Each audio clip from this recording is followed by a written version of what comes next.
Databases are used to store our data, and obviously it plays a very important role when you talk about software development. Now, out of several different types of databases in the market, one of the most amazing and important database is MongoDB. So in this video, we are going to talk about what is MongoDB and what are the basic concepts covered in MongoDB.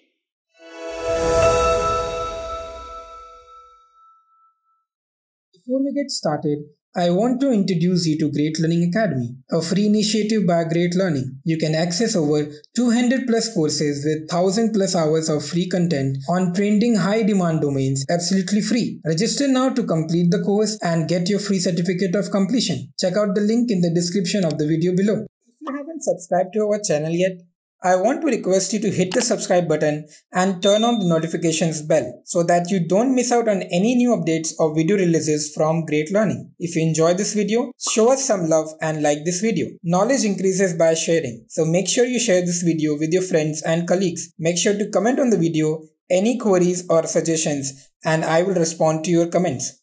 When you talk about software development, data is really very important because when you say software development, that means your data should be secured, right? Security should be there in your data. If your data is not secured, then what is the use of software development, right? Now, databases came in two languages. One is SQL and one is NoSQL. Now, SQL, everybody knows that SQL is working around tables. That means our data is stored in rows and columns. But what is this NoSQL? Right? This is a new thing. That's what we are going to talk about in this particular video. And if Oracle is one such database which uses SQL language, then what is that database which uses NoSQL language? That is called as MongoDB. So MongoDB is one of the finest database which uses NoSQL language. We are going to talk about MongoDB in depth. What is it and why is it so useful? So let's not waste time and quickly jump into this particular agenda topic where we are going to see what all topics we are going to learn in this particular video. Now let's come back to MongoDB, the whole sole purpose why we are here, and in this 1 hour what all things we are going to learn about, right? Let's begin. So let's move into our agenda, what all things we are going to learn in this particular live session. We are going to start with the obviously introduction because, many beginners doesn't know what is this MongoDB. And when I talk about beginners, they only know about HTML, CSS or Java or C, C++. And then comes up MongoDB, right? So what is this MongoDB? That's what we are going to talk about in this introduction. The second thing is introduction to NoSQL. You must have heard about SQL, right? But what is NoSQL? That's a very new thing. So we will discuss some things related to NoSQL also because it is really important to understand NoSQL before starting MongoDB. Okay? What is NoSQL? What is MongoDB? What is the difference? These are all things we are going to clear it out in the next 5 minutes. The third topic is really very important, which is SQL versus NoSQL. Right now you must be thinking that what is SQL? NoSQL will be just the opposite of it. And you are very correct. It is just the opposite of it. But in detail, we are going to see the differences between these two. Then the best part we are going to do, which is the installation, download, and working practically with MongoDB. How we can do stuffs with MongoDB. And trust me, it's real fun. And I'll be showing you everything from download to playing with the data, everything. So stick to this video till the end. Let's begin with the introduction. So what is this MongoDB, right? Now, the basic web development architecture is nothing but you have a web page, right? When you open any website like facebook.com, it goes to the server, the request goes to the server, right? And then from the server, the request goes to the database because from the database only all data will be coming back as a response. So all the data from the database is coming back as a response to the server, and then from the server it is coming back to the system, and that is why you can see your website, right? So suppose you're trying to open google.com, a very normal website, day-to-day life, you are opening this, right? So this particular website, same thing happens. It goes to a server, goes to a database.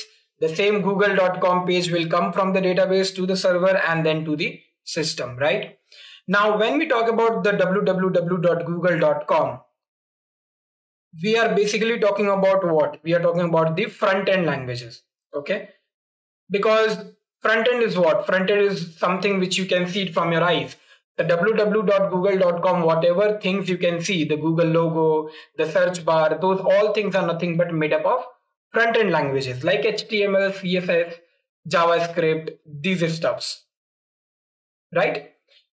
Now, in the backend, that means in the server side, or what is happening when you're clicking a button, right? Those things are happening using the backend language, which is nothing but your Java or Python or any such language like C, those sort of languages. Obviously, when this is going to the database, then database is formed also using database languages. And here we have the SQL, NoSQL, right? These two things. Now, SQL is used to design the database, to design the table. NoSQL is also used to do the same thing. But when you talk about SQL, we design the table in which we have the rows, the columns and all, right? But in NoSQL, we do not design the table. We work with the document. So we do not create any table, or we do not create any sort of rows or column kind of thing. We only create the documents here. So there is no row, there is no column in NoSQL. Now, why is this that?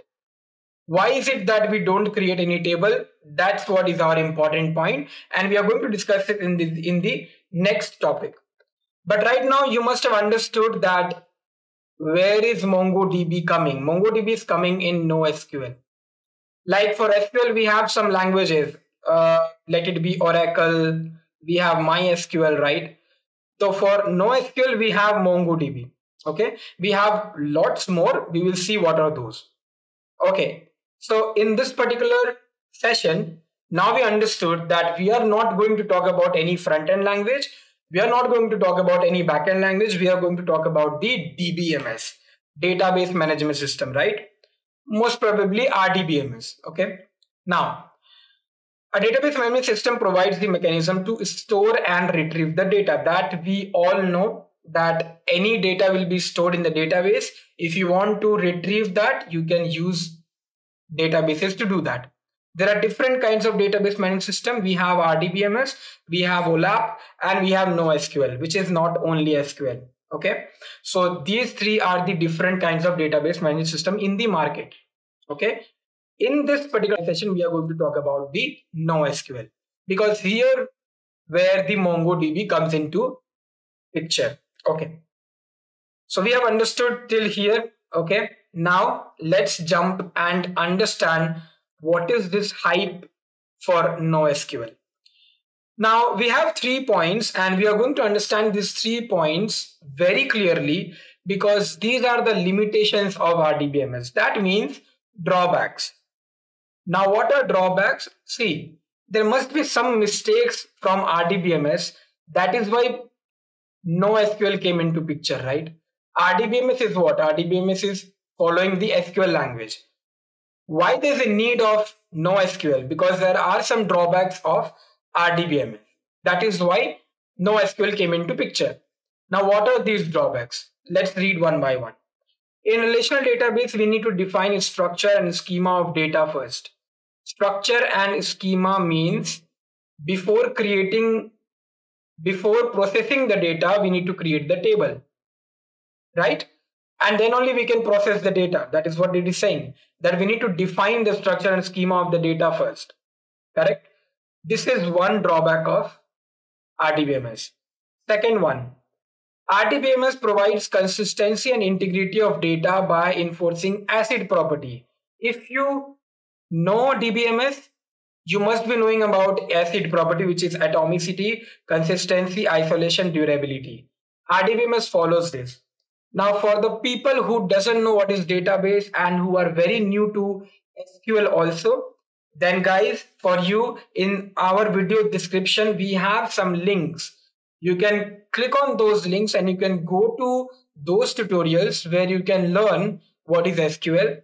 So we have long hours of tutorial on SQL. You can Go there and watch that video, come back and then watch this video. So not only SQL or non-relational databases provide a mechanism for the storage and retrieval of data other than tabular relational model. That means it doesn't create any table kind of a structure. It doesn't believe on that. So NoSQL doesn't believe on rows and column. Then you'll be thinking, then it is a little bit hard, right? It's really very hard for you to imagine a thing which is just a document and you want to fetch a data from there, right? Because if something is in a tabular structure, then it is very clear that here my name is there, here my age is there, here my grades are there. Very easy. But NoSQL doesn't follow this. Then what does it follow? It follows just a normal document where things are written. That's it. Why does he do that? And what is the benefit of it? We will see that. Now, NoSQL database doesn't use tables for storing data. Clearing it again and again that NoSQL database doesn't use tables for storing data. It is generally used to store big data and real-time web applications. Now, this is a very good point. Why this is a very good point? Imagine that you have Facebook data to save. Remember that Facebook is used by maybe billion to billion people, right? And if they are using Facebook, all their informations, if it is getting stored in a table, then how the table will look like? Can you imagine? It will be so much bigger, right? And when you talk about relational database management system, then several other tables are also there which are connected to each other. That is what is the meaning of RDBMS, right? Now, when you talk about this, the tables will be very big, right? And it will be very complex to get or to fetch the data from here. So why don't we prepare a document kind of a structure for all these things and keep it saved? Let me take you to another page and you can see it's written why NoSQL database. That means what are the advantages? So here we are going to actually see how it is better than SQL. If you see, NoSQL databases were created in response to the limitation of relational database that we have already seen. When compared against relational databases, NoSQL databases are more scalable. Scalable means that big data can also be saved as a document and can be fetched. It provides superior performance and the data model addresses several shortcomings of the relational model. Large volume of structured, semi-structured and unstructured data can be saved. Agile sprints, quick iteration. Quick iteration means fetching of data can be done very easily. Object-oriented programming concept, it is very easy to use. That is also here. And it is efficient. It is having a scale-out architecture instead of expensive monolithic architecture. Okay. So it is not having any monolithic architecture and it is not expensive. It is free. So anybody can use it. Next. When should we use NoSQL database? When you want to store and retrieve huge amount of data. That's when we use our NoSQL database. The relationship between the data you store is not that important. So here, the RDBMS, when you talk about, RDBMS, R full form is relation. But NoSQL says that I don't care about this relation. So relationship between the data you store is not that important in NoSQL. That is why the name NoSQL. Okay. The data is not structured and changing over time. Constraints and joins, like the restrictions which we put on RDBMS, the constraints which we put on RDBMS is not required at database level in NoSQL. It is not even required. So that particular concept or topic is gone in NoSQL. So you don't have to deal with constraint and joins. The data is growing continuously and you need to scale the database regularly to handle the data. These are some valid points which is for NoSQL. Now, where to use it? So when the data isn't relational, that means the documents, and when too much data to fit in a relation database. So basically two things are there which is very important. SQL, when you talk about, it works around date table, and NoSQL works around documents. SQL is for shorter data or shorter informations, but NoSQL is for larger data or when you have too much data then. I want you to first understand what is SQL and then only come to understand what is NoSQL, because that will be a lot much easier for you. Okay. However, in most of the other cases, these properties are significant performance overhead and can make your database response very slow. That means it is saying ACID properties sometimes do not work very finely. Okay, and RDBMS is having the ACID properties, that is the drawback. Most of the applications is stored their data in JSON format. JSON is a format in which the data is getting saved. For an example, JSON is mostly written like a curly brace, and then it will have the key and the value pair. You'll have the key and the value pair. This is how the JSON is written. Okay, and all the data is getting saved like this. For an example, like suppose if I'm writing name, then Ritvik, age, then maybe 26, right? So something like that we will store. So this is called as JSON, which is JavaScript Object Notation. Okay, and RDBMS don't provide you a better way of performing operations such as CRUD operations. CRUD means create, read, update, and delete. So to do the create, read, update, and delete, RDBMS doesn't have anything better than JSON. Okay, so that is also one of the drawback. Now, obviously, if these are the drawbacks of RDBMS, that means these drawbacks should be overcome by a NoSQL, right? So let's learn what is NoSQL database. I know here some of the top things are all theory, right? But yes, it is very important. You have to first understand the theoretical, getting the theoretical knowledge. Just after the installation, I'll be doing everything practical. So it is going to be fun, but let's first get a basic knowledge of what is NoSQL. CRUD application point 1. Okay. CRUD means create, read, update, and delete. Okay. So when you talk about CRUD, this is create, this is read, this is update, and this is delete. Now, what is the meaning of these? That means you can create the database, you can read the database, you can read the data, you can update the table, you can delete the data. Okay, so this is the meaning of it. And all the databases, if you're working with database, you should know these 4 things. Okay, so NoSQL actually does this really well, and in just 10 minutes I'll be showing you how does it do it. Okay, so how this creation of table and reading, updation, delete, these all things happen, I'm going to show you in just some time. What is the perfect difference between these two? Now remember that when you're learning these differences, right, remember that this question is really very important if you are attending an interview and in your resume you have written about MongoDB or SQL. If you have written also SQL, right, then also this question will be asked to you. Because if you know SQL, you should be knowing what is NoSQL. Okay. Now, SQL database are primarily called RDBMS or relational databases because SQL follows RDBMS concept. But NoSQL databases are primarily called as non-relational or distributed database because it doesn't follow any relation kind of thing. Okay. Now, SQL databases are table-based databases. These are table-based databases, but NoSQL is a document-based database which follows the key value pair that I'm going to show you really soon when I'll do the practical.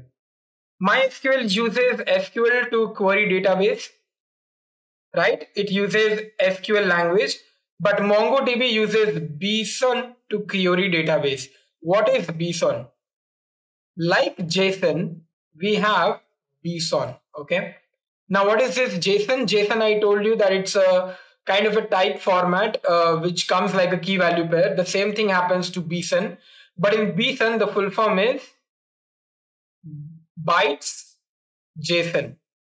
Okay, it's bytes JSON, bits or bytes JSON. Let me show you where you can get this difference. You have to just go to Google, and here you have to just write JSON versus BSON, and you can see this MongoDB. This is the official web page of MongoDB.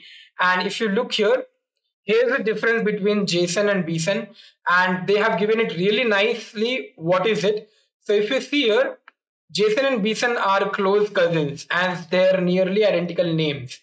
Okay, JavaScript object notation, and BSON is binary JSON. Binary means bits and bytes. So whatever is JSON, right? Convert that into binary format. That is what is BSON. So it's really more easy for NoSQL to work with, because JSON, where is it in a text format? BSON is converting it into binary format, which computer can understand really very easy, right? So MongoDB works with BSON. Okay. More about BSON. First, you can learn about JSON. This is how the JSON looks like. You can see the curly brackets, and then whatever is your ID, whatever is the name, whatever awards and all, these all things are mentioned here. The key and the value. This is what is JSON. I'll show you how BSON looks like. If you look here, so if this is the JSON, then this is the BSON. It's everything there. It is in binary format, right? So this is your JSON. This is your BSON. Okay. This is how the BSON looks like. The comparison is also given here. JSON can be read by a human and machine, but binary codings cannot be read by us, right? Can you understand these codes? We can't, because system can. So machine only readable. The machine can only read this BSON file. And obviously, it is very easy if machine is reading these things and doing the task, correct? So this is a very good document. If you want to go through it, you can go through this, or you can find it from the docs file. Okay. Now let me go back and let's complete this. So SQL was developed in the 1970s with focusing on reducing the data duplication. Okay, so that means duplication of data. To reduce that, then RDBMS came into picture. But NoSQL developed in the 2000s. Yes, it's not very old. It is not very new. So it is from 2000, and it is focusing on most of the rapid applications, which is from agile and DevOps. So most of the agile and DevOps things are related to larger data. Okay, when the data is very large, so that is why NoSQL came into picture. Best part of this difference that there are so many examples. If we see, I told you in the beginning also. So if you are learning RDBMS, Oracle, MySQL, Microsoft SQL Server, PostgreSQL, these are the examples of that. When you talk about NoSQL, MongoDB, CouchDB, Redis, DynamoDB, Cassandra, which is a very famous one, right? So these are the examples of your NoSQL database. We are learning MongoDB, so we will stick to MongoDB, and now we are going to jump on the topic of the installation. Have a look here. There's a comparison given here. This is how the SQL looks like, and this is how NoSQL looks like for a pictorial representation. Okay. Now, one thing I'll tell you, that these things are called as rows, right? And these things are called as columns. Okay. These columns are also called as fields. Correct? And the whole thing is called as table, right? Okay.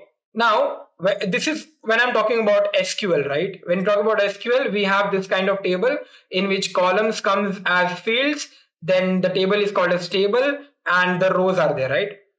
But when you talk about NoSQL, there's no table, right? There's no table as such. So what do we call it as?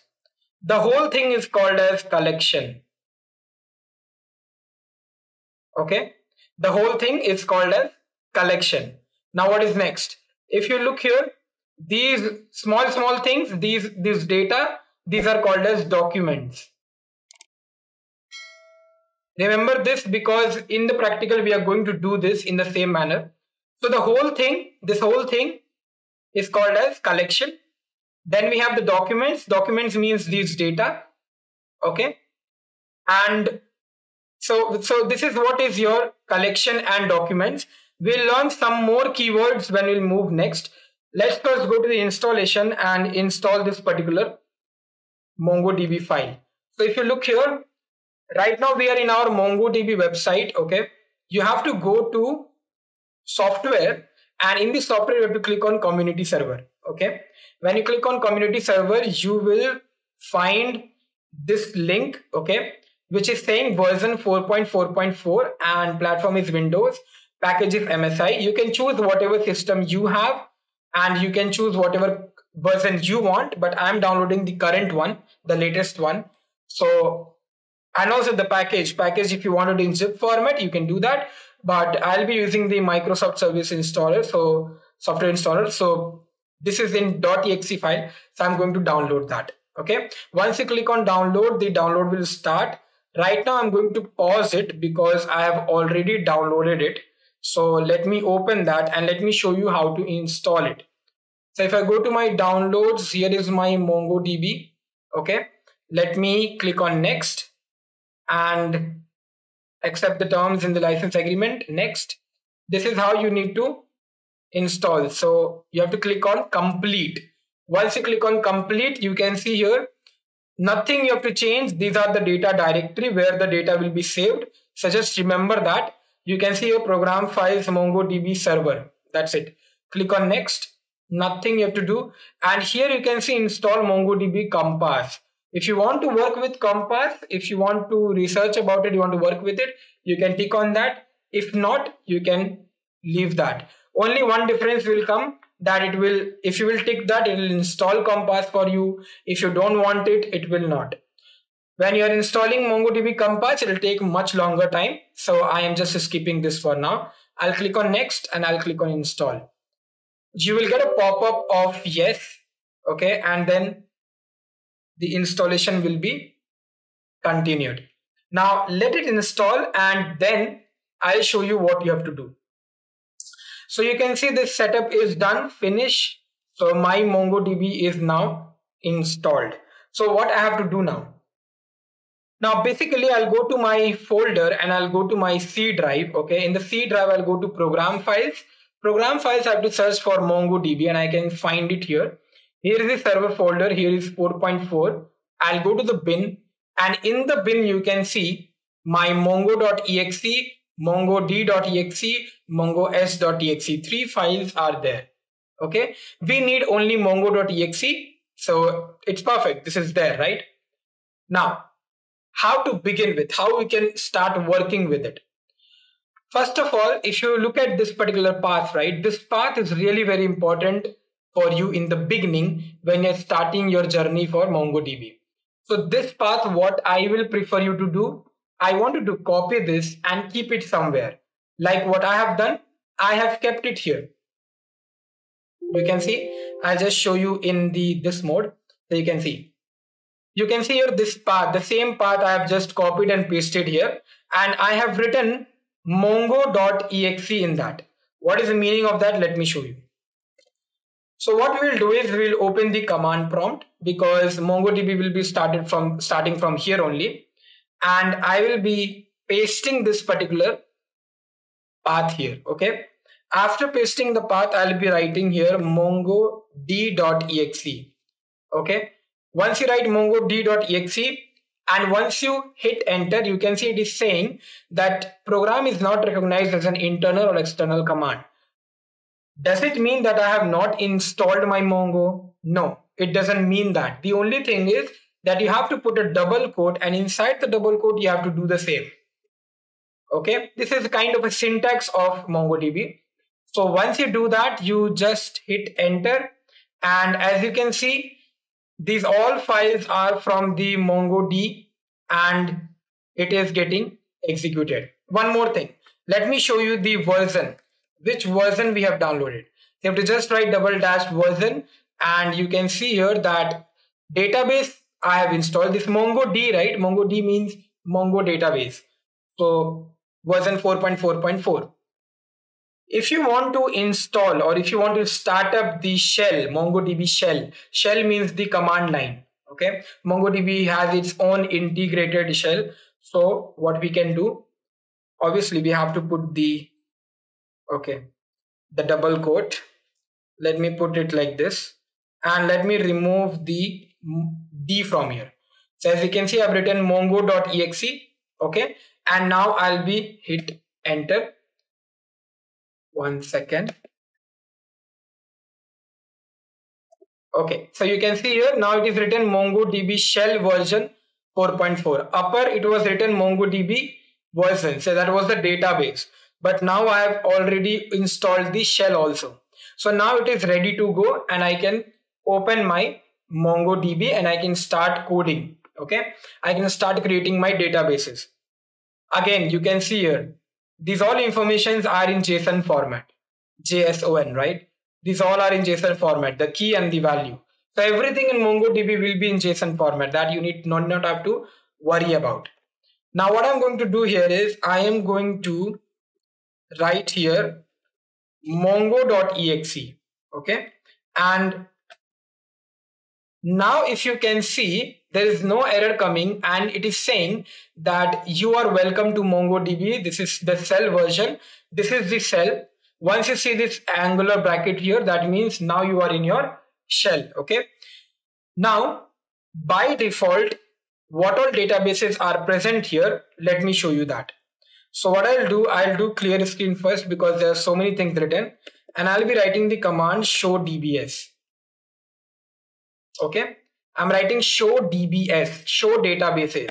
Once I do that, you can see here, I have 4 databases in my MongoDB. Okay, in my MongoDB, I have 4 databases. Now, how to create the collections, how to create the documents inside it, now we are going to see. Okay, so but databases are done.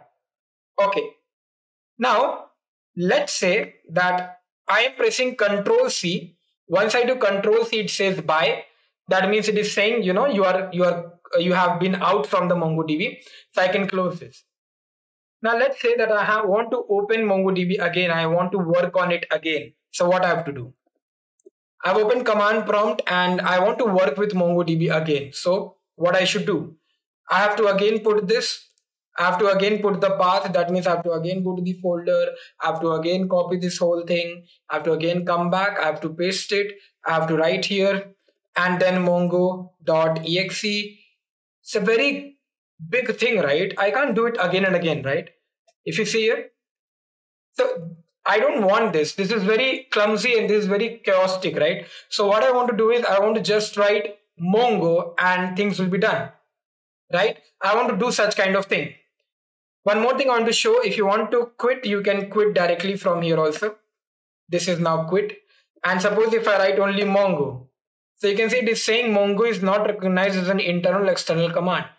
That means CMD or command prompt is not understanding what are you writing. Okay. What we have to do for this? So you have to go to your environment variable. You have to just type here env. Env is your environment variable. Click on this first thing and then you have to click on environment variable. You have to set your environment variable for MongoDB path. So there is the path. Click on edit. Click on new. Paste that. Move it up. Click on OK. Click on OK and click on OK. Now let's close this CMD because things should be restart, right? So in that CMD that will not work. Right now, let me show you if I'm writing the same thing again. If I'm writing the same thing again, the same thing I'm writing, this will work, right? There's no problem in that. Let me quit it from here. And now let's try Mongo. And you can see I just wrote Mongo and it is running. So now I don't have to mention the whole path here, right? I don't have to mention this whole path. I have to just write Mongo. What did I do? What basically I did is I have set the environmental variable path. I have told my system that, you know what, I'm showing you where is my MongoDB path. Okay, you go there, I'll run one command and you have to bring me Mongo database here. So I just wrote Mongo and it is giving me that your MongoDB is presented. You can start writing your code. Very easy, very crisp, and there is not much you have to do when starting working with MongoDB, right? So I hope you understood the download and installation part of MongoDB. As you can see, these are the things which we have used in all our installation part, right? We have used this for version checking. This for version checking for the database. This was for the shell. Then this was the command for starting working with database, and this was the command for starting working with shell. And this was when I actually set up the environment variable path, right? Perfect. Everything is going good. Now let's create some databases. Now how you can create the databases, let's figure it out. Now, how to create this database, right? How to work with this particular database, right? Once you're on MongoDB shell, use the following command to create a database. We have to create a database, something like this. Use database name, whatever database name you want to give. Now, before doing that, we will do that. But before doing that, let me tell you one thing. If you read this line, if the database does not exist, obviously, if you don't know which all databases are there, okay, and if you're creating a new database, then also you have to use the same command. You don't have to use any command such as create a new database or something like that. No. Read what is written. It's written, if the database doesn't exist, above command creates a new database for us. So it automatically knows that if that particular database is not there, then he will create a new for us. Okay. Otherwise opens the existing one. So if you have already that particular database, it will open that up. If you don't have it, it will create a new one. Awesome, right? Let me show you how does it work. So let me go to my CMD. Now what I'm going to do, first we will see what all databases do we have. So show DB, admin config great learning local. Let me tell you one thing, that great learning is what I have already created to attach these screenshots. Okay. Now you don't focus on that. You just understand that these are the 4 databases which is already there. So what I'm going to do, I'm going to create a new one for my name, or let's say for any college. Okay. Let's say for any college. So let me write here use, and the database name, let me give, let's say college, just college. Okay. What else? So if I hit enter, you can see what is coming. It's coming switch to DB college. College database is not there at all. If you can see, right? We have a proof that college database is not there. Still, it is saying that switch to database college. That means now the college database is created for us. A newly created database college is there, and we can save our data into it. Once, let's recheck. Okay, let's recheck our databases. So let's write show DBS, hit enter. Okay, but in my databases I can't see college, right? So I can't see the college database. Why is it so? The problem here is that in MongoDB, databases hold collection of documents. Now, if you remember that I told you what is a collection and I told you what is a document. Collection is nothing but the whole file, right? The whole table. If you learn about SQL, so the table is nothing but the collection, and the document is nothing but the fields, the columns. But in our database, did I save anything? I did not save even a collection, not even a document, obviously, because if collection is not there, where you will do the document? Inside collection, document will come, right? Inside the table, columns will come, right? So we have not created any such thing in our college database. That is why it is not showing here anything. It is not showing me the college database. Let's do one thing. Let's create something. Let's create some collections inside our database. How to do that? Before that, you should understand how to delete a database. So if you can see here, db.drop database, right? So this db.drop database will delete your particular database. What I will do here is I'll write db. db is, whenever you write db, right, that means your current database. Okay. So we were deleting that particular database. So have a look here, db dot, I'll be writing here drop database. Okay. And once I hit enter, now you will tell me that which particular database are you dropping? I have not mentioned it here, right? But that's what I'm saying. When you're writing db, right? db means current database. Which is the current database? It has already told me, right? Switch it to DB college. So I'm into my college database. That is what I'm dropping. So if I hit enter, you can see OK1. OK1 means that your command is successfully executed. Why it is saying like this OK1? Because it is in a JSON format. Everything here is in JSON format. So now your database is dropped. If you look here, you're not getting that because we did not create any collection. So let me create it again. So I'm switching it to database college. Now list all databases. I've already told you how to list all. So we have to use this show DBS. Okay. And it will show like this. Now, as you can see that the database Great Learning that we have created is not present in the list of all databases. This is because the database is not created until you save a document in it. Until you save a collection or a document in it, your database will not get created. It will be just a sample thing. Okay. Now let's create a collection and let's see how to do that. Okay. What is collection now? I told you that when you're working with SQL, right, you have a table in which you find out the rows and columns, right? But in NoSQL, we have the document, okay? Now this whole document is actually called as the collection, okay? And inside this, whatever data you are bringing up, that is your document, right? Now MongoDB stores documents in collection. That is what I told. Collections are analogous to tables in relational database. That is what I have told. That if these are tables, then in NoSQL, these are collections. Just the name change. Collection exists within a single database. Collections do not enforce a schema. Collection may store documents, those which are not same in structure, because it's a schema-free database.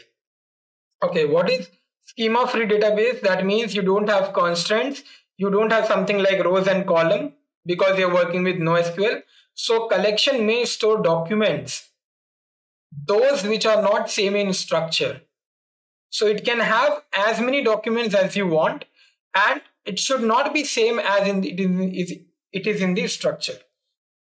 Now, how to create these collections? Let's see one by one, because there are two methods. One method is this one, and the other method we will see. What I'm going to show you now, have a look. So MongoDB, you need not to create collection before you insert document in it. With single command, we also create the collection and we also create the document. Okay. So have a look here what they have done. So let me go back to my command prompt. And here what I'm going to do, okay. Now I'm in my college database. So I'm going to create one collection here inside the college. So inside the college, let's say I'm talking about one of the branch. So let's say I'm talking about electronics branch. Okay, so this is my collection. Database is my college. Yeah, I'm using the database, which is this DB. Inside the college DB, I'm creating one collection, that is the table electronics. Okay. Now here I'm going to insert the data. So there are two commands. One command is insert one and one command is insert many. I want to right now only insert one command. So I'll be using insert one. Okay. And how to insert it? You have to use these curly brackets and bracket parenthesis. And here you need to put your key and values. That means your all the data. So what I'm going to do, I'm going to save one of the data for my electronics table. So how I'm going to save it? So let's say in my electronics branch, who all people are there. So let's say name. And for the strings, you have to give the double quotes. I'm going to give here the double quote. As you can see in the double quote, what I'm going to do, I'm going to write my name. Okay, then a comma, then the second thing what I want. So maybe the age. So let's say age, and because it is a number, so I'll be giving just like this. Then what's next? Then let's say marks, right? Now for the marks also, again, I don't want to give a double quote, so I'm going to do this. And the next thing what I'm going to do here is subject. For the subject, again double quote, so I'm going to write here maybe wireless communication. Perfect. So this is done. Now what we are going to do is, this is one data, the whole data for electronics collection. So this is whole one document for electronics collection for college database. Understood? This is one document for electronics collection for college database. So what I'm going to do here is, I am going to hit enter. Once you hit enter, you can see it is saying acknowledge true. That means now this is done. Your ID is this much. Remember in SQL we were having primary key and the IDs, like every data will have one ID, each one of them, very unique ID. In NoSQL you don't create your own ID. NoSQL does it for you. So NoSQL does it for you, and it automatically gives you the particular ID. So you can see one ID it has given me, right? So like this you can actually get your all the documents in the collection. If I want to again insert some more, so what I can do, I can change these things. I can write here like maybe the subject name operating system. Maybe the marks I got here is 90. I will show you the last thing, like, okay, 45 is really less. Let me give something else. Okay. Yeah, these things, let me change the name. Right now you can see here what I have done. I'm recording a next item, so the next database, and the ID is different here. Okay, you can see here this is 842E and this is 842F. So IDs are also synchronized. Now this is how you store or insert your data. Now what is next? How can we see the table, or how can we see the collection? Have a look here. This was method 1. You can use insert, insert one, or insert many, whatever you want. The method 2 is you can use create collection. Okay, you can use create collection to create this particular collection. But what I have done is I have created the collection and I have inserted the document also inside it. Right? So I've done two things at once. So that's a good idea, right? Now have a look here. What I'll do here is, you can see this. If I write here DB, I'm in my college database. It is saying college database. If I write here show collections, you can see electronics is the collection which I created. Correct? So everything is precisely, it is telling that what are you on and what are you working, which database are you working on. Right? So you can get a confirmation from here itself. I will show you this data also in the next slide. So you can see here, if you look here how to delete the collection, then it is dot drop. So you can just use dot drop and that collection will be gone. But right now I won't use that because I want to show you the documents. So that is here. So what you have to do is have a look here. Let me go to my CMD. And now what I'm going to do, I am in my college database. So what I'm going to use here is, so I'm going to use, okay, 1 minute. Let me do it here. You can see DB dot, I'm going to use my electronics. What is this electronics? This is my collection name. Inside the collection name, I want to find all my data. Can you see this? If I maximize my screen, this is the two data which is there, right? The ID is also coming, the name, age, everything is coming here. So you can see here that this is not coming in a table format. It is not coming in a row or a column format. It is coming in a document format, right? This is how it's called as JSON format. This is what is JSON format and this is how it is appearing. Okay. Now it is very long, right? It is not like I have to make it full screen, correct? So what I can do here is I can use one more command. I can write here pretty. Once I write pretty, you can see now it is giving me in a simple manner, more simpler manner, and this is your JSON. This is how NoSQL databases are recording their or storing their data. Okay. So you can see this is how it looks like. How many data you can store at once also? For once, you have to use here insert many if you want to insert many data at once. But I have done it for once at a time. Okay. Now let's delete these collections. Now let's delete it. So these are the things which I've shown you. Okay, these are the screenshots which I've added. I've added the screenshots because the PDF for this particular document, you can find it in the video description. So you can go through it. Let me show you what is document. You can see this is what is document. You get the key value, you get the key and value pair, right? So this is how it is. Name, Sue, age 26, right? Field and value. This is what is your JSON. And we also call it as BSON, which is binary representation of JSON documents. This is how NoSQL saves it. We were left with deleting the collection. So let's see how to delete the collection. Let me open my command prompt, the shell, okay, MongoDB shell. And here what I'm going to do here, I'm going to write DB and I'm going to go to my electronics, which is my collection. And this electronics, I'm going to drop it. It is saying true. That means my particular collection is now deleted. Okay, so it is gone. Now what I'm going to do, I'm going to write here the show collections. For that particular DB, it is showing nothing because my electronics collection is now gone. Now in my database, that is my college DB, I don't have any collections. Okay, because I don't have any collections, college is not coming here.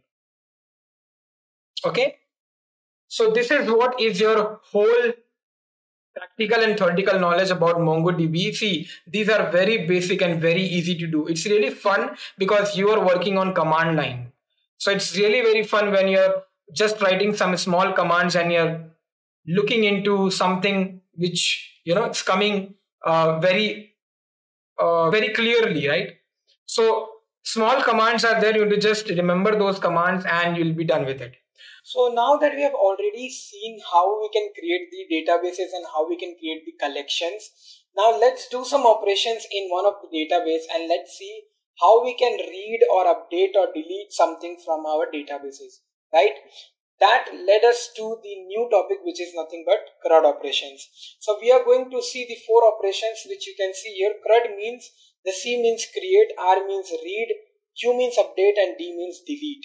So we are going to create the database, we are going to read the data from the database, we are going to update the data in the database, and we are going to delete the data from the database. These 4 things we are going to do in this particular topic.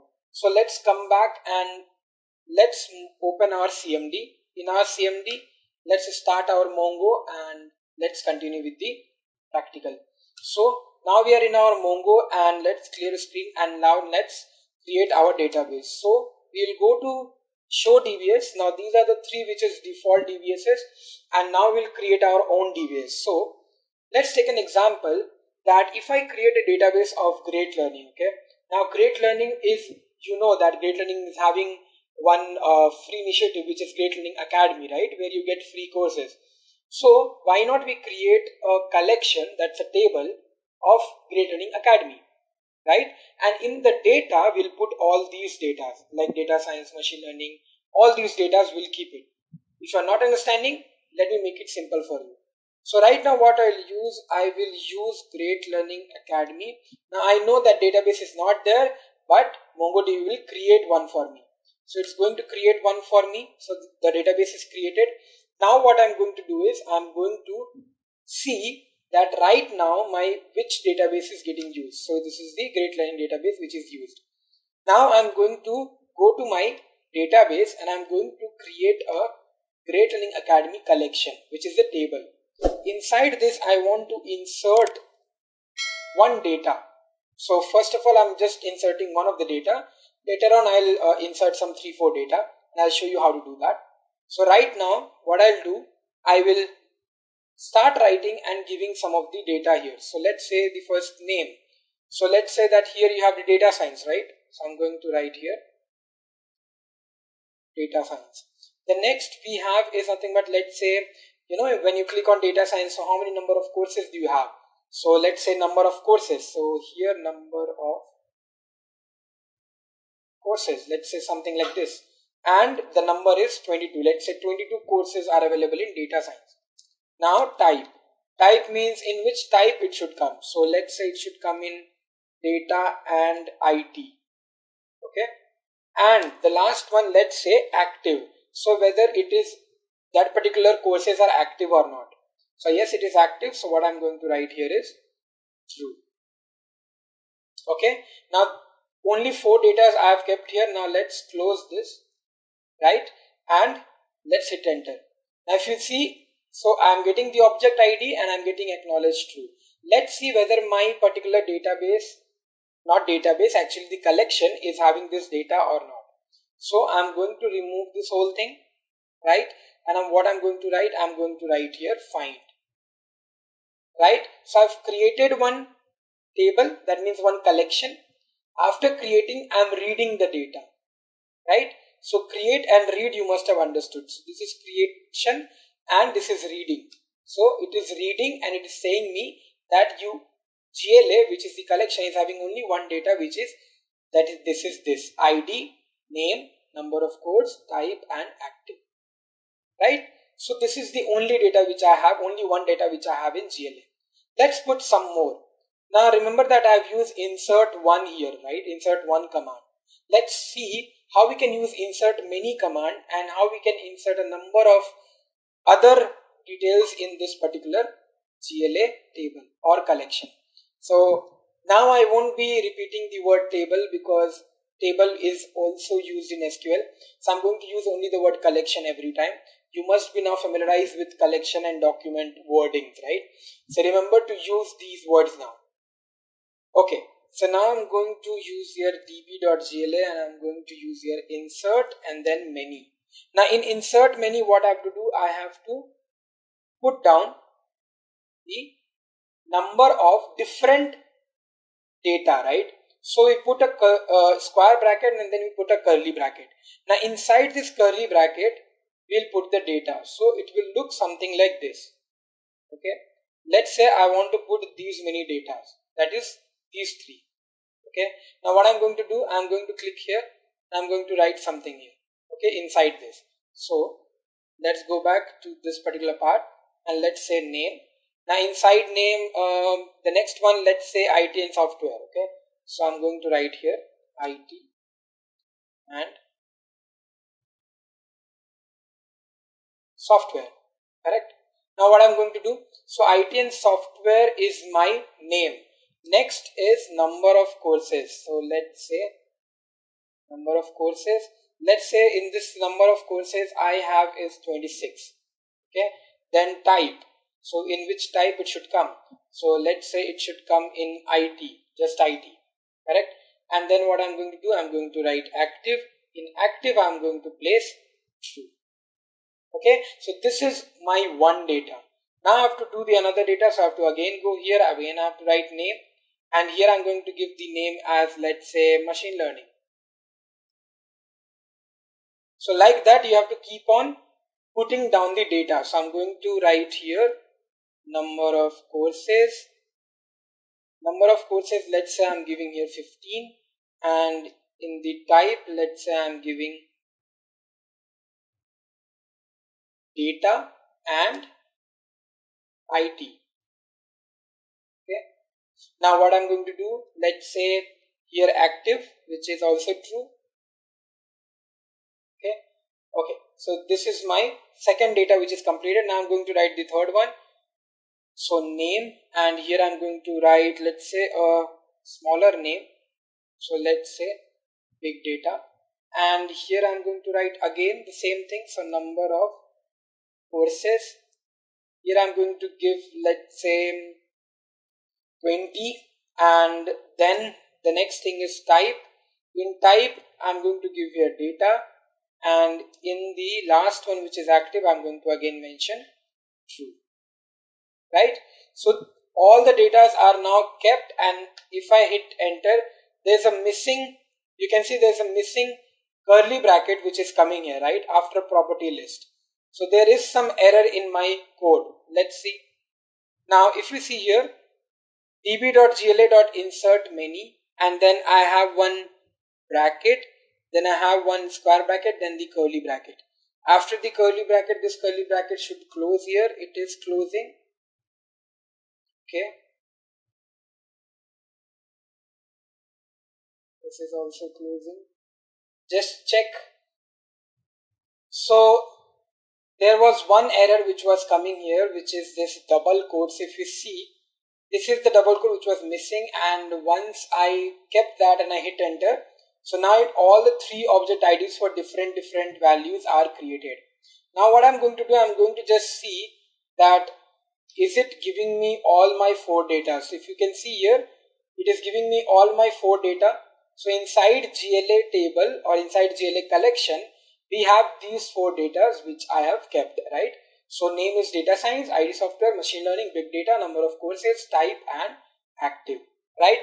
Now, so we have created our database, and inside the database we have created our collection. Inside the collection we have the documents also, right? Now what we will see, so we will read one particular data from this particular table or collection. So how to read is nothing but this gla.find, right?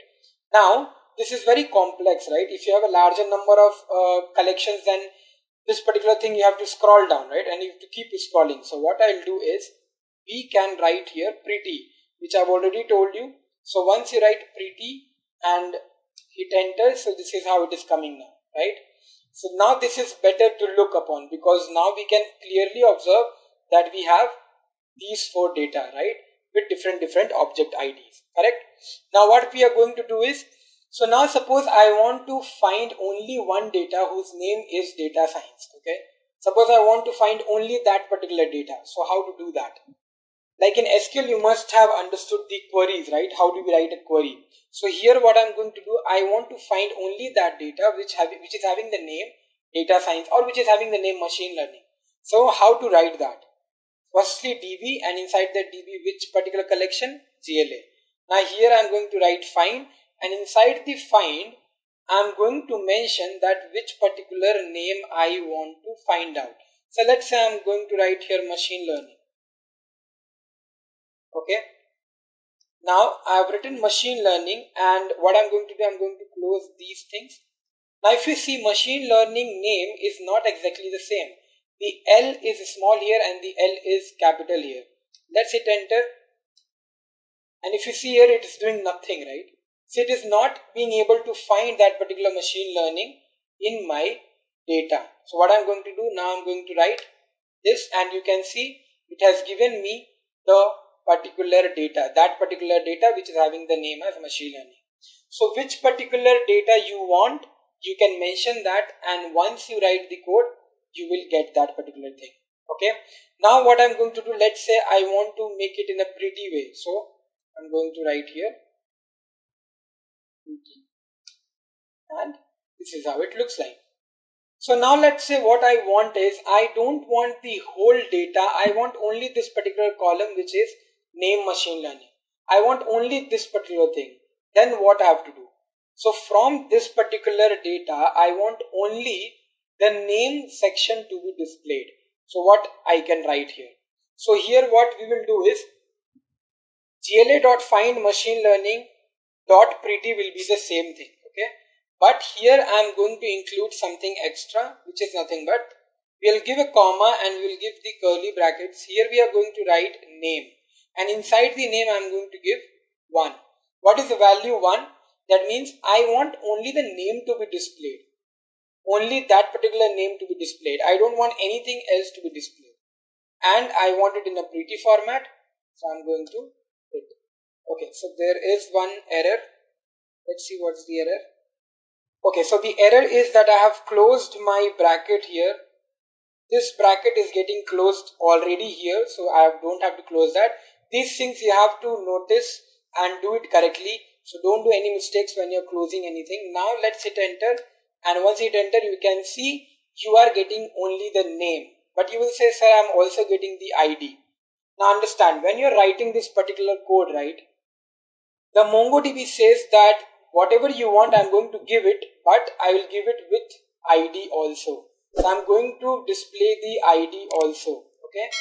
So now the question which I asked, that I want only the name to be displayed, that is not happening here.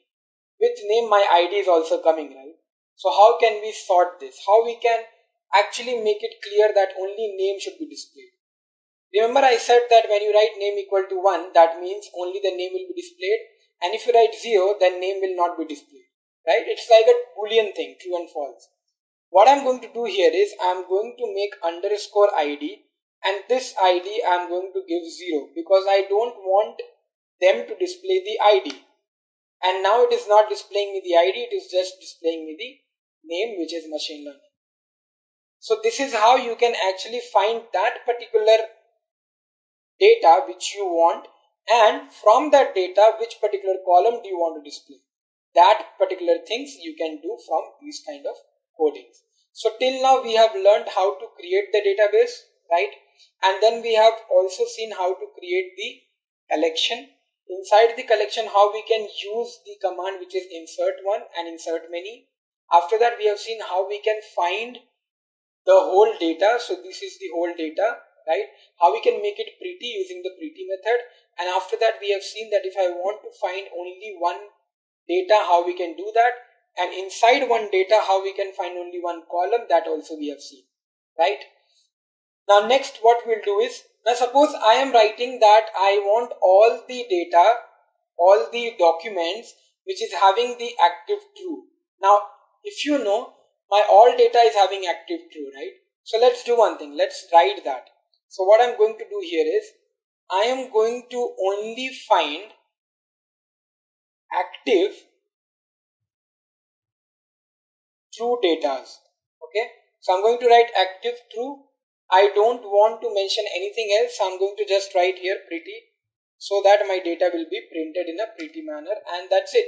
Now you can see I've written active true, and all the data which is having the active true is showing here, right?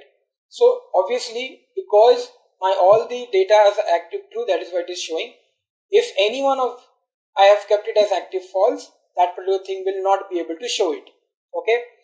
Now suppose I want only the first active true data to be shown. I don't want all the 4 active true data to be shown. I want only the first one. This is the first question. The second question is, suppose I want to only see the second one. I don't want to see the first active true data. I want to see only the second one. So these are the 2 questions which we will see now. So what code we have to write when I want to only see the first active true data? Okay, in SQL you must be knowing about one particular function which is limit, right? We can limit some data, how many rows you want, you can limit that. So I'm going to write here limit, and I'm going to type 1. Okay, once you do that and hit enter, you can see you are getting the first active true data. So because I'm limiting it to only 1, so only the first data is coming. Let's say that I'm limiting it to 2. So I'm getting the first 2 data, right? But remember that my second question was that I want only the second data to be represented. Only the second, not the first, not the third, not the fourth. Only the second. Now when I'm writing limit 1, I'm getting the first one, that's fine. When I'm writing the limit 2, then I'm getting the first 2. But still I'm not getting only the second one, right? I want only this one. So what code we have to write? So to only get the particular second data, what we have to do is, first of all we have to understand one of the command which is find one. So find one will make sure that only one result is showing in your coming data. So let's say I have written here active and I have written here true. Okay, I want only one data of it. Let's write here pretty so that it will not come in one line. And here I'm going to hit enter. Okay, there is, okay, so it is saying that pretty is not a function. So when you're writing find one function, you can't use this pretty method. Okay, so now if you can see, you are getting the data science one. So you are getting only one data. Remember when I was writing find, then I was getting all the 4 data, but this is only giving me 1. Now what we will do, now here let's use something else. So now what I'll do, now here I'm going to write limit 1 and let's see what happens. Now when I'm writing here limit 1, you can see it is giving that limit is not a function. So we can't use pretty in this, we can't use limit in this. So what we can do now here is, we can remove this particular one from here and we will write here pretty, because now we can write pretty. So we'll write pretty, we'll do limit 1, and because we want to skip the first part, we want only the second one, so we will write here skip. We want to skip how many parts? We want to skip only the one part. Now you are getting the ITN software, which is nothing but your second data. So now the data science is not coming, my ITN software is coming. Let's see what we have in the third. So see, we have the first data science, then we have ITN software, then we have machine learning. Suppose I want to print only this one. I want to print only this one. Okay, I don't want to print the first two. So what we will do? We will write here skip 2 because I want to skip the first two. So now I'm getting the machine learning. Correct? Now this is how you will actually solve your queries. When you want to find a particular data, this is how you need to solve your queries. So now we have seen how we can actually read the data from our databases, from our collections, all the documents, how we can read, right? Now let's move to our update, because in CRUD, C is create, we have seen that how to create, R is read, we have seen how to read, U is update, and now we will see how we can actually update some of the data. So let's move to our database. Inside the database, let's move to our collection, and inside this collection, let's move to, let's say, update 1. What is update 1? Update 1 is a method which we use to update one single data. There is also one more command which is update many. So you can update, when you want to update many data, you can use that command. We will use it in a later time. But right now, let's use update 1 and let's update one of the data from here. So what I'm going to do here is update 1, I'm going to update some of the data. Let's say I want to update, so these are my 4 data. So let's say I want to update this machine learning name with cloud computing. That is what I want to do. I want to update this machine learning name with cloud computing. Okay. So I'm going to mention here that which name I want to, update. So I want to update machine learning. Okay. And here, this is the name which I have given. Now I have to write that what I want to set it to. So this name I want to set it to what? So you have a syntax which you have to follow. So you have to follow set and then again curly bracket. Now you want to change its name, right? So let's say name, and here I want to write cloud computing. So I'm going to write here cloud computing, because that is what the name I want to give. One curly bracket close, second curly bracket close, and then we have the bracket close. Now if you see, it is said that matched count is 1. That means one particular data is matching. Acknowledge true, that means the thing which you want is done. Modified count is 1, that means one thing is modified. Now if I write here db find, let's say db.gla.find pretty, okay, and if you see here, now it has become cloud computing, right? Let's do one more thing. So let's say I want to go to ITN software, and in this ITN software I want to update the type. Okay, so I'm going to go again here. Here I'm going to remove this name from machine learning, and I'll write here IT. Remember, the names you have to write very correctly. If the names are not matching with here, then it will not update that. Here I'm going to remove this name and I'm going to write here type. And this type I want to make it, let's say I want to make it as, so this is your ITN software. Let's say I want to make it as software development. Right? This is what I wanted to change. That's my type, okay, not my name. I want to change the type. So let's hit enter and let's see. So yes, one modification is done. Let's see whether it is modified or not. So if you see here, my ITN software type is now software development. Okay, now let's do one thing. What we'll do is, let's say this big data also I want to change my type to software development. So I'll just write here big data. In the big data also the same type will come, right? Let's see if it is happening. Yes, it is happening. So you can see now I have two data. One is IT and software, one is big data whose type is software development, right? Okay. Now I'm going to write one query, something like this, that wherever the type is software development, I want to make the active as false. So all the software development field, all the software development courses, I want to make it stop right now. Correct? So I want to make it active false. So how we can write that? What we have to do is the same thing you have to follow. The only change which will come is we will use update many, because now we are doing the changes in two of the data, right? Those data which is having the type software development, all those data active will be false. So we are changing or updating in many of the fields. So we are going to write here type, and in the type I am going to give here software development.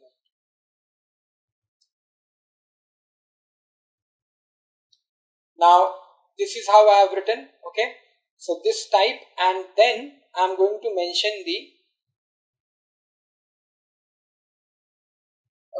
let's see.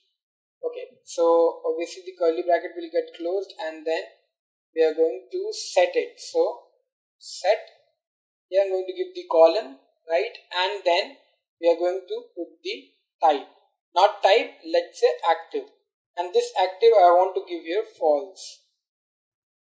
Okay, now this I'm going to close here, I'm going to close here, and you can see now the matched count is 2. Why? Because in both of them the software development type was this, and active will become now false. So let's see if this is now false. So you can see this and this is now false, right? So this is how you can update any data, whatever data you want to update, and the codes which we can use is update one and update many, right? So our CRUD operations CRU, that means create, read and update, is done.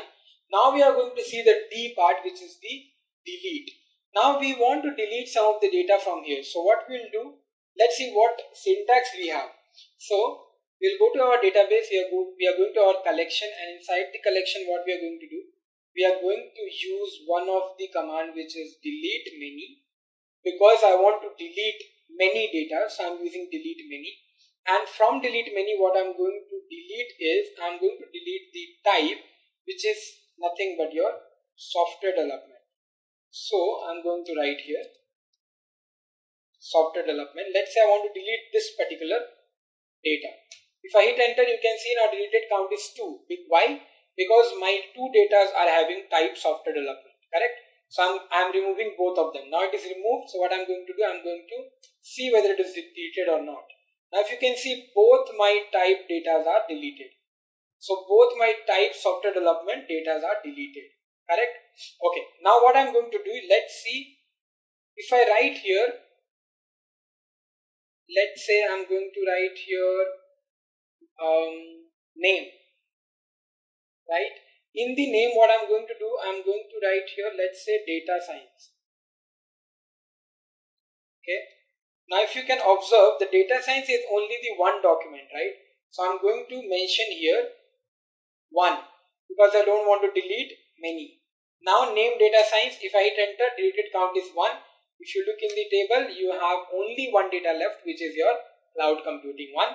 The data science is now deleted, right? So this is how you can use the delete one command and delete many command, right?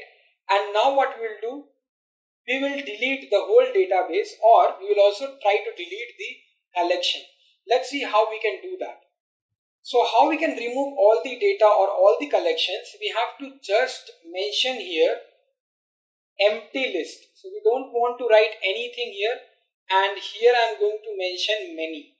Okay, once you do this, everything is deleted. So now if you look here, if I want to find it, you can see now I don't have any data in my GLA. right? I don't have any data in my collection. Okay. Now let's see how we can delete our database or how we can delete our collection. So now let's see how we can delete it. So db dot, let's say our collection is GLA, and I'm going to write here drop. Once you do that, it is saying true. That means now my GLA collection is dropped. So if you want to check, let's say show collections, and it's not showing any collection. That means my GLA collection is now totally dropped from here. Now what I'm going to do, I'm going to delete the database also. But let's first see. So if you see, the database is not showing here because I've already deleted the collection. So it is gone. Now it is not even showing the database. How to delete the database? What you have to do is we have to write here db dot, we have to write here drop database. Once you do that, you can see it is saying dropped great learning. Okay, that means now completely your great learning database is down, it's deleted. Now we don't have any collection inside that, we don't have the database itself. So we have only these default databases which is available. So I hope you understood how we can actually play with the data, how we can actually create a database, create the collection, create the documents, how we can read from the find function or the pretty function or the limit or the skip, right? How we can find or read the different kind of data from our databases. Then we have seen how we can update our data in our database. That means how we can use update one or update many commands, and we can update some of the data in our databases. Next, we have seen how we can delete one of the data or delete many of the data, and also how to delete the collection and how to delete the database. So this was the basic concept covered around MongoDB. I hope you have understood how MongoDB looks like and what is the working benefit or how we can work around MongoDB. So now we will see some new features which is there in MongoDB, and we'll see some new criteria which is updated in MongoDB. We are going to discuss about that, but before that, let's see and finalize the syntaxes which is used for our CRUD operations. So we have seen a lot of examples around CRUD operation and we have done it practically. So let's now summarize it and let's keep it one place. Let's keep it in one place where we have all the syntaxes for our create, read, update and delete. Now here one thing to notify is that some word which is called as query. A query is a request for data or information from a database, table or combination of tables or collections in case of NoSQL database, right? In SQL also we write some queries which actually gives us some result, and in NoSQL also we write some query which gives us some result. Like when we used find, right? So when we have used find, it gives me all the data, right? And when we give some query there, that name should be equal to software development, then it only gives me the data which is having the name of software development. So that is my query, right? Now, if you look at the syntax of create, so we have seen the insert one command and insert many command in which we write the key and value pairs. When you write insert one, you can only insert one document, but when you write insert many, you can insert many documents. Same goes to update and delete. So in update, you use update one and update many command, and in delete, we use delete one and delete many command. The syntaxes are written here. It will be better if you can use or write this particular syntaxes in your notebook or something. Also, if you see in create, we have the key and value as our parameter, but in read, we have db.collection.find and then query comma projection.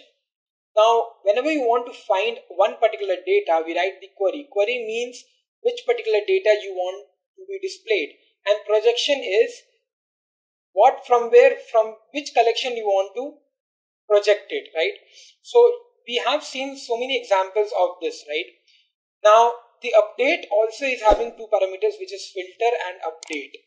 Filter is something like where in which particular collection do you want that filter to be happen, in which particular document. And update is nothing but when we write $set colon then the updated value, right? So filter, we write the previous value and the particular document value, and update is nothing but in that document which particular field I want to update. delete, the same thing we write in the brackets, the deletion criteria. Okay, now when we have understood this CRUD operation, let's move to the next part, which is the criteria. So we have several criteria which is given in MongoDB. So if you read this, we can also add criteria to our queries so that we can fetch documents based on certain conditions.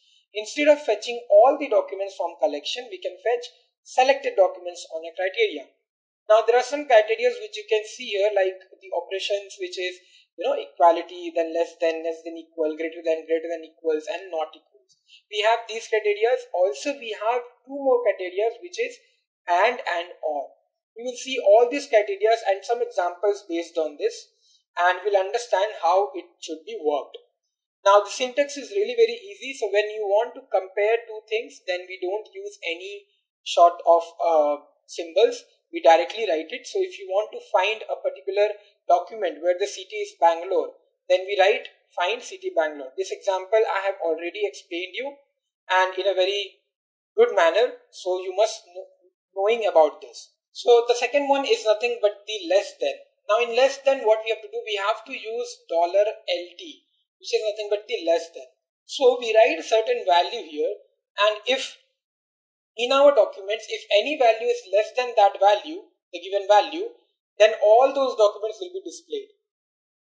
So if you can see, one example is given here. It's written age LT:25. That means all the documents in which the age is given less than 25, all those documents has to be displayed. The same goes to less than equals, in which we write LTE. So it represents less than equal. So all the age, so all the documents where the age is less than or equal to 25, those things will be displayed here. Easy, right? And then same goes to greater than and then greater than equal. So all the documents where age is greater than 25 will be displayed here, and all the documents where age is greater than or equal to 25 will be displayed here. Not equals means NE. So that particular document or that particular field should not be equal to the value. So we have to show that document where the age is not equal to 25. Right? So this is all your criteria. Let's see one example of each of them, and then we will see the and criteria and or criteria. So if you look here, we have this particular example in which you can see, so it's a random example which I have taken. So in the database is their DB, and in that one collection name is employee. Okay, and in that employee there are some certain fields which you can see: ID, FName, LName, age, department, and city. And here you can see they're finding FName:Vivan. Now this is your normal one, so there is nothing we have used LT or GT. It's a normal one. So it will display the database, or it will display the document in which the first name is Vivan. So it is showing me that particular document in which the FName is Vivan, right? Document which contains FName as Vivan is returned, correct?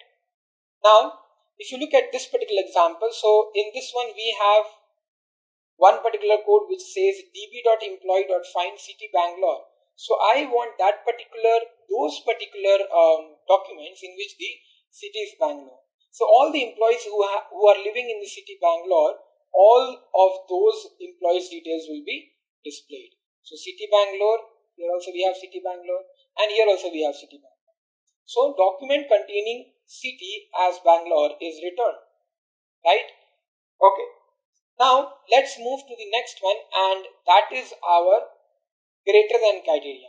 So if you look here, it is used to select documents which are greater than the specified criteria. If you see the syntax, db.collections.find field name GT criteria value, right? This is what is our syntax, and this is what is our example. So if you look here, now it will display all the documents where the age is greater than 25. So if you see in this one, age is 34, and in this one the age is 26.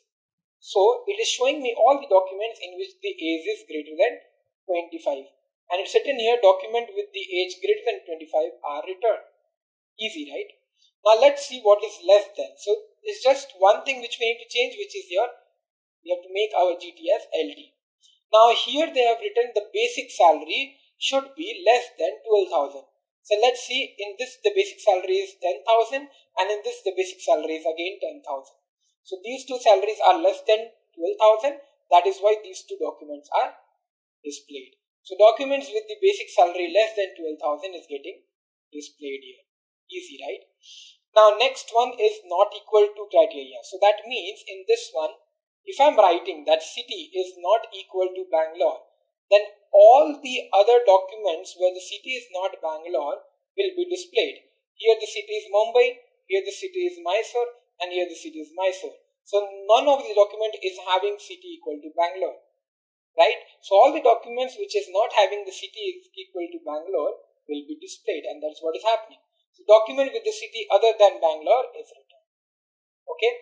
Next one is greater than equals, which is your GTE. So if the basic salary is greater than or equal to 12,000. Here my basic salary is 18,000. Here my basic salary is 12,000. So greater than or equal to. This is greater than and this is equal to. This is again greater than, right? So all these documents are displaying here. Okay, the lesser ones are not coming here. Documents with the basic salary greater than equal to 12,000 are returned. Okay. Now the next one is less than equals, which are not shown here.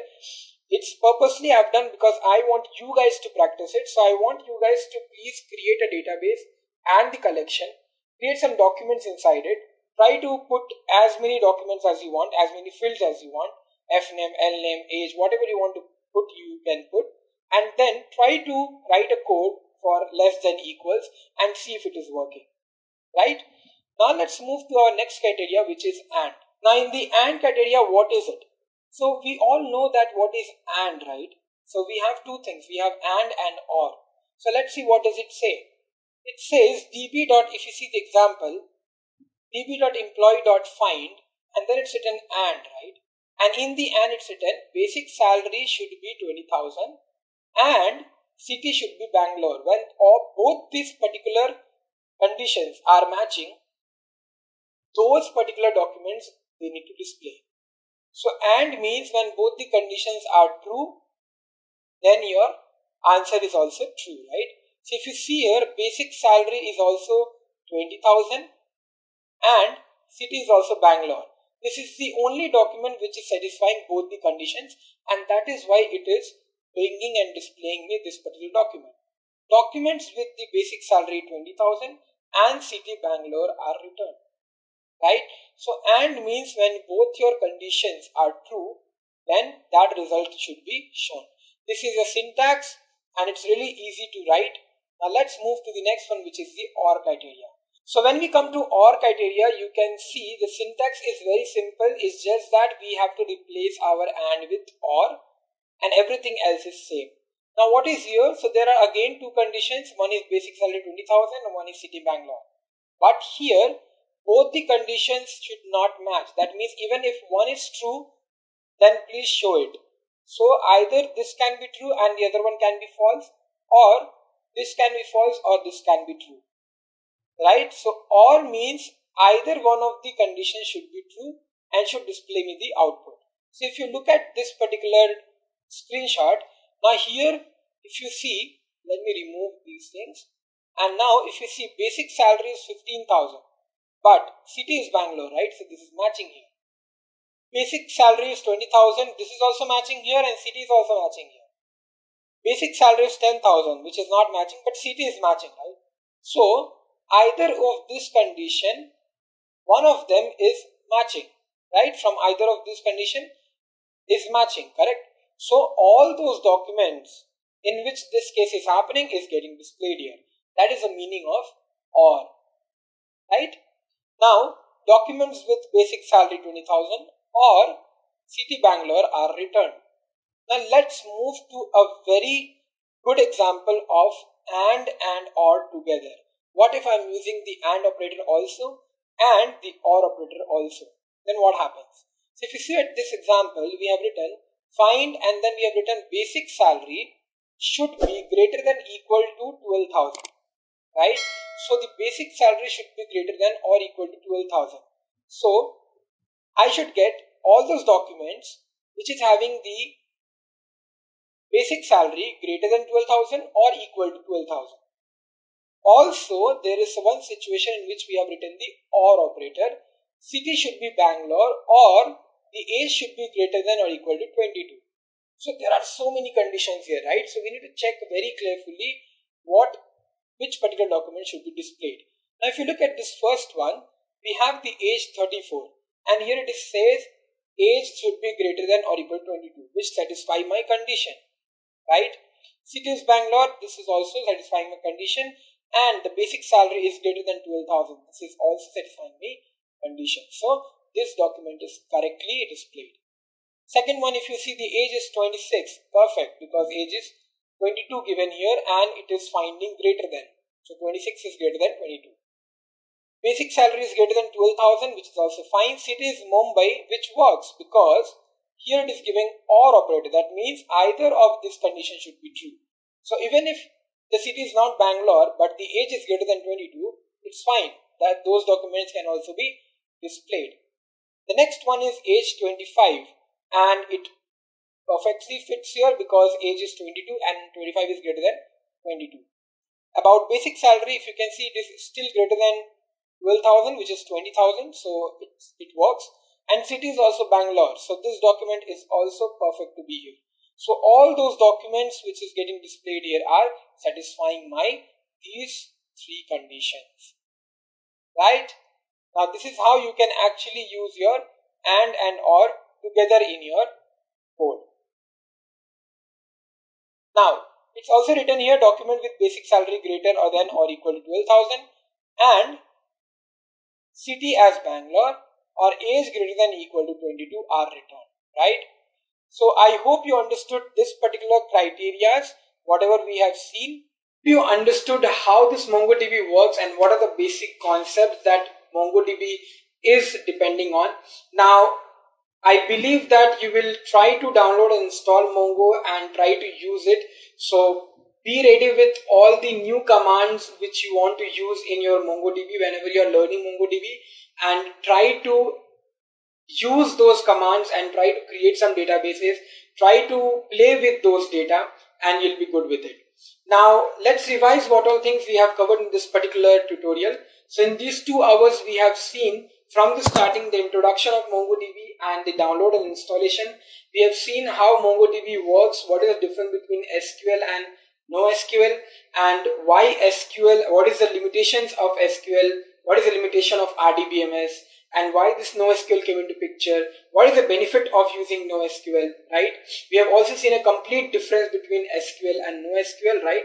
All the pointers and what are the different databases which is used in SQL, what are the different databases which is used in NoSQL. One of the database which is used in NoSQL is MongoDB, and then we try to do some practical applications in Mongo.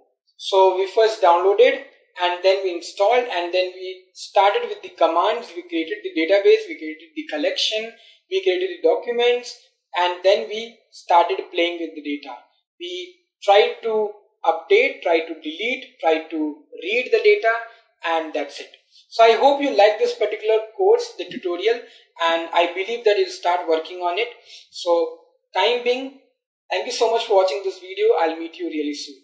I want to introduce you to Great Learning Academy, a free initiative by Great Learning. You can access over 200 plus courses with 1000 plus hours of free content on trending high demand domains absolutely free. Register now to complete the course and get your free certificate of completion. Check out the link in the description of the video below. If you haven't subscribed to our channel yet, I want to request you to hit the subscribe button and turn on the notifications bell so that you don't miss out on any new updates or video releases from Great Learning. If you enjoyed this video, show us some love and like this video. Knowledge increases by sharing, so make sure you share this video with your friends and colleagues. Make sure to comment on the video any queries or suggestions, and I will respond to your comments.